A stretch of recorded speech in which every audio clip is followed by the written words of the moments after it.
எங்க இந்த மேனிஃபெஸ்டோ நிகழ்ச்சியில் கலந்துகிட்டதுக்கு நம் அனைவர் சார்பாகவும் எங்களுடைய கோடீஸ்வர குடும்ப சார்பாக உங்களுக்கு மனமார்ந்த வாழ்த்துக்களையும் நன்றிகளையும் தெரிவித்துக் கொள்கிறோம்.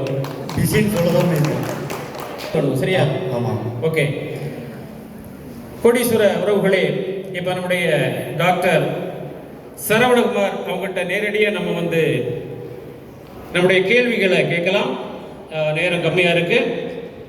டாக்டர், இப்போ நீங்க ஒரு வயறு சம்பந்தமான வயறு தான் முக்கியமான பகுதி, நம்ம எல்லாருக்கும் தெரியும். சொல்லுங்க. வயிற்றுல தான் நிறைய சிறுகுடல், பெருகுடல், இந்த மலக்குடல் எல்லாம் வந்து வயிற்றுல தான் இருக்கு. அப்போ இந்த வயிற்றுல தான் எல்லா வேலைகளும் நடக்குது. சொல்லுங்க. வயிற்றை பாதுகாக்க, பொதுவாக வயிற்றை பாதுகாத்தாலே நம்ம எல்லாரும் வந்து ஆரோக்கியமா இருக்கலாம் இல்லையா? ஆமா. இப்போ நீங்க வயறு பத்தி எதுவும் சொல்ல வேண்டாம், எங்க எல்லாருக்கும் பொதுவாக தெரியும். இப்போ நீங்க வந்து பாத்தீங்கன்னா